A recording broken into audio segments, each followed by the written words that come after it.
Bonjour, je suis Andrés Vincent. Nous allons voir comment redonner de la force à un regard sur une photo type close-up. On va se servir seulement du Dodge and Burn pour cela. On va utiliser deux méthodes complémentaires, le calque gris et les courbes. Le calque gris pour l'apport de couleur et les courbes pour les ombres. Je vais vous montrer un avant-après. Là, vous avez la photo originale et voilà la photo une fois le travail effectué.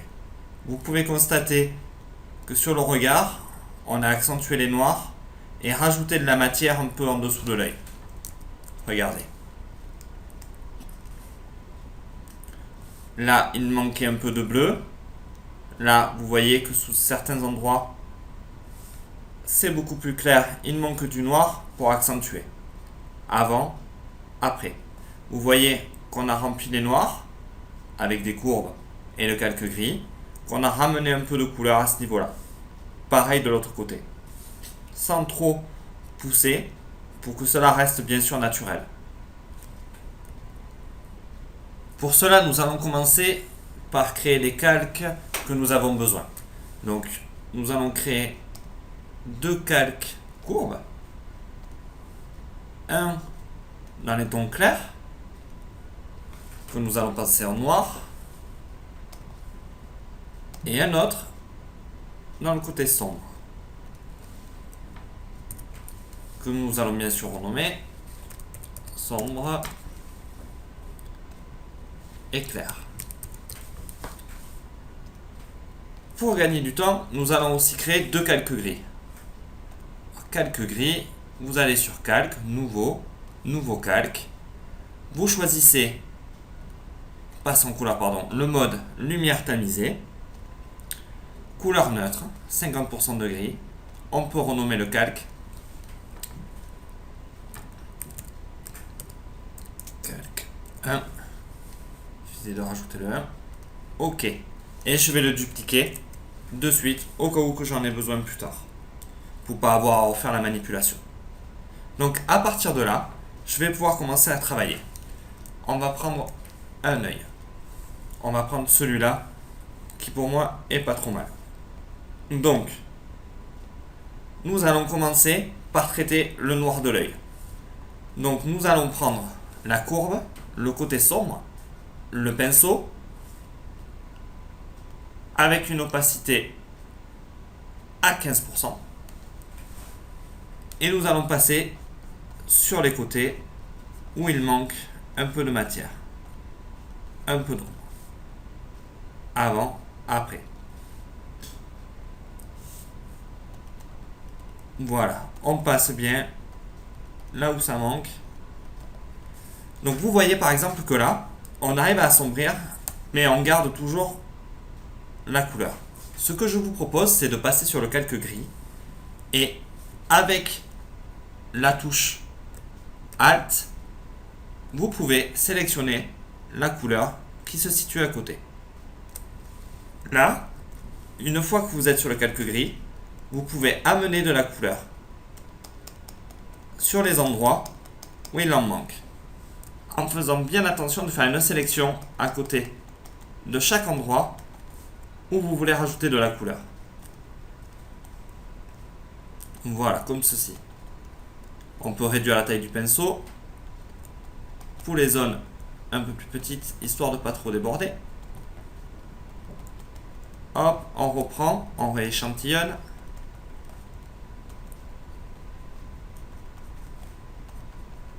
Ainsi de suite, partout où cela vous paraît nécessaire.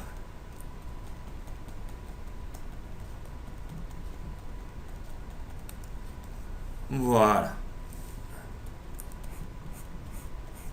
On redessine comme ça le contour de l'œil en lui redonnant beaucoup plus de force.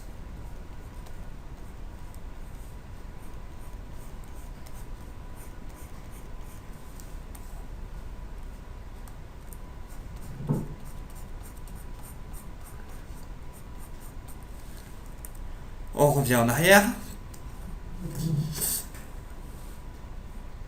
Comme on travaille même avec le calque gris en mode non destructif, on peut baisser l'opacité de celui-ci si vous avez été trop loin, ou faire un avant-après. Vous voyez que le regard a plus de force. On va continuer un peu plus sur les côtés. Voilà.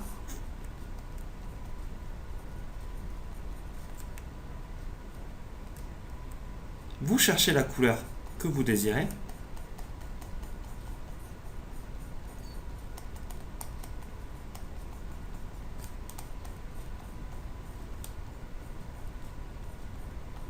Et vous repassez partout où vous jugez que cela est nécessaire. On fait la même chose au-dessus. Toujours sur le calque gris.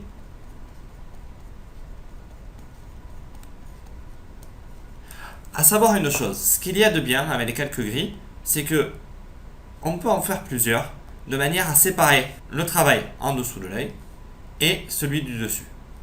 Moi, j'en ai fait 2 pour l'instant, car je vais vous montrer comment faire sur de la couleur. Moi, j'en ai fait 2 pour vous montrer après sur la couleur, et si une erreur est faite de ma part, ne pas avoir à tout détruire. Je continue.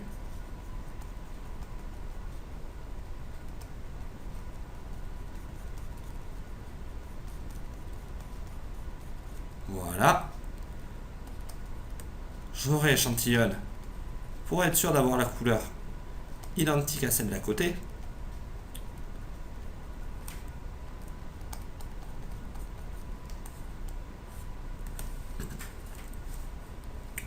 Toujours revenir en arrière pour voir ce que cela donne de loin, car des fois en étant trop près, on ne se rend pas bien compte. Avant, après.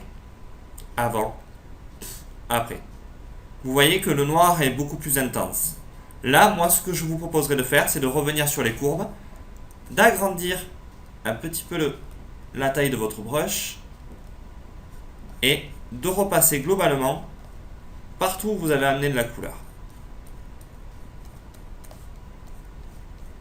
Histoire de redonner encore un peu plus d'intensité au noir, car sur une photo close-up, vous êtes très proche de l'œil et vous voyez de suite beaucoup plus les défauts.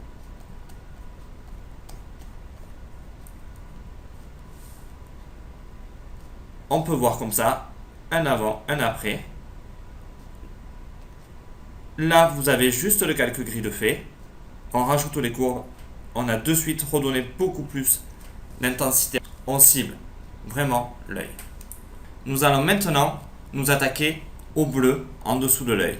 Vous voyez que il manque de la matière à cet endroit-là, que le bleu est moins intense. Je pense que c'est dû au plissement de la paupière tout bêtement après le make-up, mais en photo nous allons le corriger.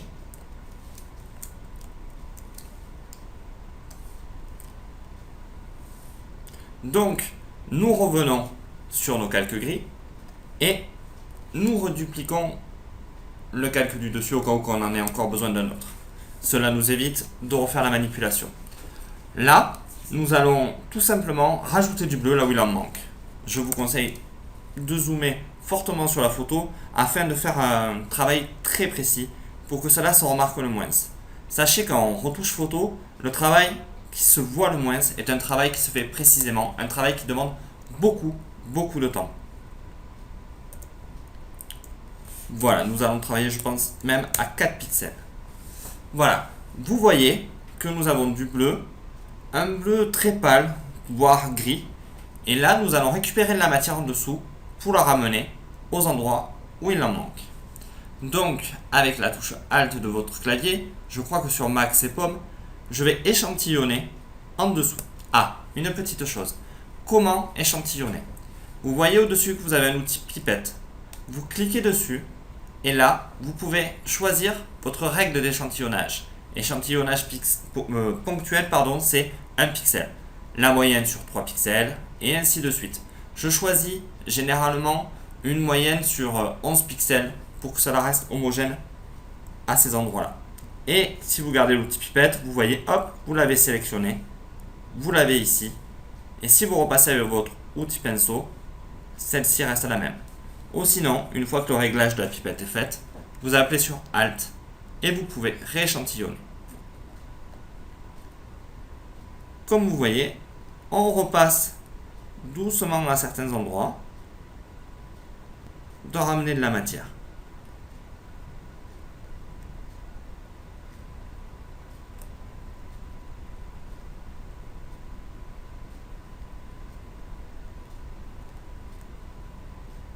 Voilà.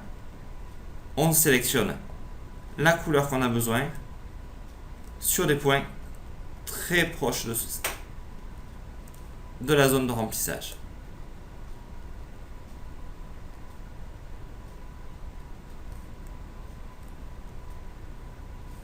Voici un avant-après, avant-après. Si on se recule, car vous voyez qu'on est à un zoom de 300, nous allons revenir à 100 et nous faisons un avant-après. Vous voyez que de suite, on a rempli l'œil, le dessous de l'œil, pardon, avec de la matière. Nous allons continuer notre travail un petit peu, histoire d'améliorer ceci.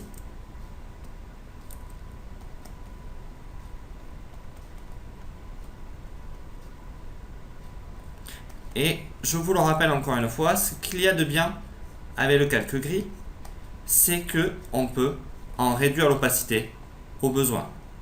Si vous allez trop loin, ce n'est pas grave. Vous pourrez toujours réduire l'opacité.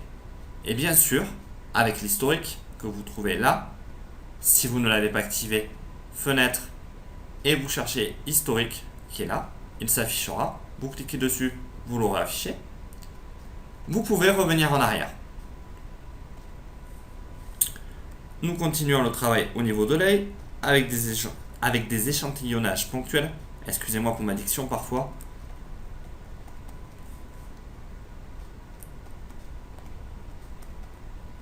Voilà. Un travail qui commence à être plutôt pas mal.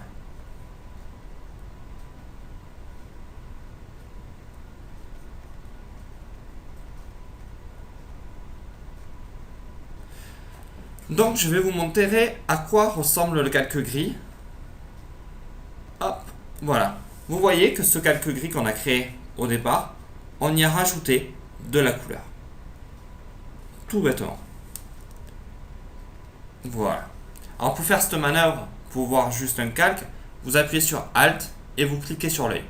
Là, seul le calque sélectionné apparaît. Pour voir, par exemple, juste votre masque de fusion, pareil, vous vous mettez sur le masque de fusion, cliquez sur Alt et vous pointez votre masque de fusion. Et là, celui-ci apparaît. Voilà. Donc là, nous avons rajouté de la matière. On revient en arrière. Un avant-après. Avant, après. Avant, après. Nous avons de la matière. Nous pouvons passer tout simplement avec le calque courbe en agrandissant légèrement la brush pour redonner un peu d'ombre si cela est nécessaire. Voilà. Hop, avant, après. On va voir l'œil beaucoup plus en retrait. Et nous allons voir tout le travail que nous avons fait sur cet œil. Avant, après. Avant, après. Je trouve que le regard est beaucoup plus soutenu, que l'on voit moins les défauts, et pour un close-up, c'est quand même essentiel. Bien sûr, il reste encore du travail à différents endroits, hein. Comme vous pouvez le voir, à ce niveau-là, toute cette partie-là reste quand même encore à travailler, mais je souhaitais dans cette vidéo vous montrer comment, avec deux outils tout simples, c'est-à-dire l'outil courbe pour un dodge and burn sur les courbes et le calque gris qui peut aussi vous servir de dodge and burn mais aussi d'apport de couleur, on obtient déjà un regard beaucoup plus soutenu. Je viens de vous montrer une méthode simple pour améliorer votre photo. Cette technique peut s'appliquer à tout type de photos, animalières, paysages et à tout type de parties de la photo. Encore une fois, cette technique m'est propre. Je vous fais ces petits tutos car j'ai passé pas mal de temps à faire des recherches pour améliorer ma technique de retouche et je me suis bien souvent retrouvé seul avec des critiques mais personne en face pour répondre à mes questions. J'espère pouvoir tenir le rythme que je me suis fixé, c'est-à-dire une vidéo par semaine. Merci de me suivre et de partager mes vidéos. N'hésitez pas à me poser des questions, des demandes. En attendant, à vos tablettes. Merci beaucoup.